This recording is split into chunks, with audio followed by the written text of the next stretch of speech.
हर हर महादेव सभी को जय माँ दुर्गा। आप सभी को गुप्त नवरात्रि की बहुत बहुत शुभकामनाएं। शनिवार से गुप्त नवरात्रि प्रारंभ हो चुके हैं। देवी दुर्गा की पूजा उपासना के लिए सर्वाधिक प्रशस्त समय है। इस समय के नवरात्रि में माँ दुर्गा के साथ माँ सरस्वती, माँ लक्ष्मी व माँ काली का भी अर्चन किया जाता है। शास्त्रों के अनुसार गुप्त नवरात्रों में 10 महाविद्याओं की पूजा का विधान है। ये 10 महाविद्याएं इस प्रकार हैं: मक्काली, तारा, छिन्मस्ता, षोडशी, भुवनेश्वरी, त्रिपुर, भैरवी, धूमावती, बंगलामुखी, मातंगी व कमला। 10 महाविद्या आदि शक्ति की अवतार मानी जाती हैं और विभिन्न दिशाओं में अधिष्ठात्री शक्तियां हैं।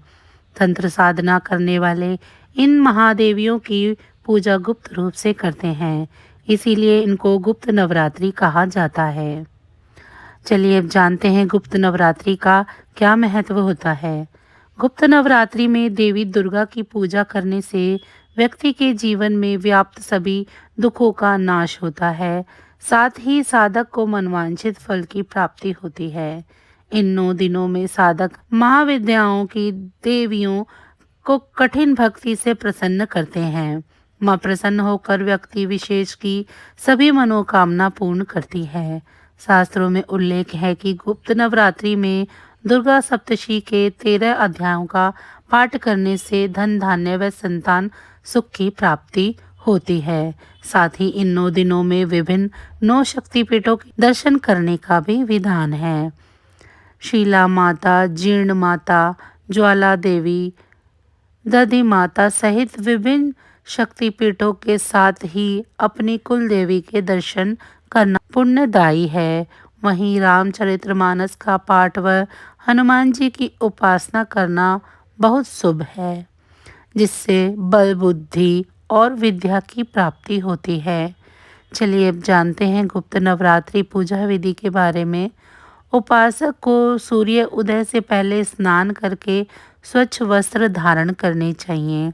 अब लकड़ी की चौकी पर लाल वस्त्र बिछाकर उस पर चावलों से अष्टकमल बनाएं एवं उस पर श्रीफल रखें। अपनी इष्ट के अनुसार देवी माता की प्रतिमा या चित्र विराजमान करें।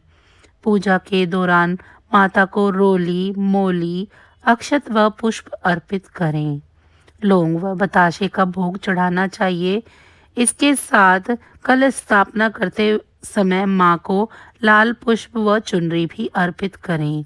पूजन के बाद माँ की आरती करें तथा सर्व मंगल मांगल्ये शिवे सर्वार्थ साधिके शरण्य त्र्यंबके गौरी नारायणी नमोस्तुते मंत्र का उच्चारण करें। इससे माता जल्दी प्रसन्न हो जाती है और अपने भक्तों के ऊपर अपनी कृपा बनाए रखती है। चलिए अब जानते हैं गुप्त नवरात्रि की पूजा के नियमों के बारे में। गुप्त नवरात्रि पर किए जाने वाली पूजा गुप्त रखी जाती है। इससे पूजा का पूर्ण फल मिलता है। नवरात्रि के दौरान एक समय सात्विक भोजन करना चाहिए, भूमि शयन करना चाहिए, ब्रह्मचर्य का पालन करना चाहिए। अंतिम अष्टमी या नवमी तिथि पर कन्या ब्राह्मण भोज करवाया जाना चाहिए।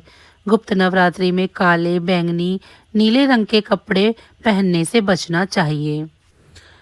चलिए अब जानते हैं गुप्त नवरात्रि की पावन कथा के बारे में।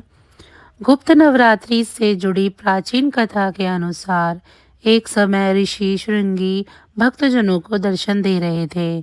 तभी अचानक से भीड़ में से एक स्त्री निकलकर आई और करबद्ध होकर ऋषि से बोली कि मेरे पति दुर्व्यसनों से हमेशा घिरे रहते हैं, जिस कारण मैं पूजा पाठ नहीं कर पाती हूँ। इतना ही नहीं, मैं धर्म और भक्ति से जुड़े पवित्र कार्यों का संपादन भी नहीं कर पाती हूँ। साथ ही ऋषियों को उनके हिस्से का अन्न भी अर्पित नहीं कर पाती हूँ।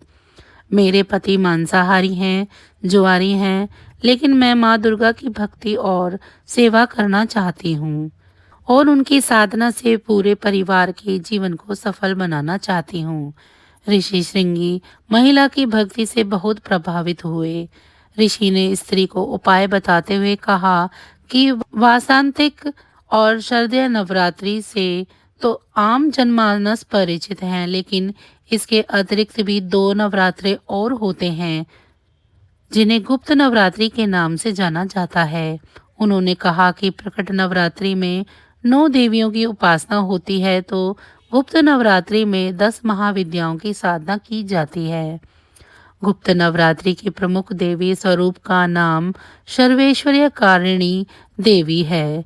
जो भी भक्त इन नवरात्रि में माता दुर्गा की पूजा अर्चना करता है तो उसका जीवन जरूर सफल होता है। ऋषि श्रृंगी आगे कहते हैं कि लोभी, कामी, व्यसनी, मांसाहारी और पूजा पाठ न कर सकने वाला यदि गुप्त नवरात्रि के दौरान माता की पूजा करता है तो उसे जीवन में कुछ और करने की जरूरत नहीं होती। ऋषि श्रृंगी के वचनों को सुन उस स्त्री ने पूर्ण श्रद्धा से गुप्त नवरात्रि की पूजा की।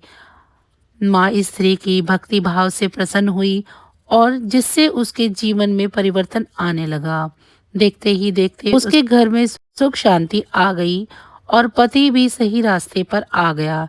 इस तरह से गुप्त नवरात्रि में माता की आराधना करने से स्त्री के घर में खुशहाली आ गई। तो बस आज की जानकारी इतनी ही थी। माँ दुर्गे की कृपा आप सभी पर सदैव बनी रहे।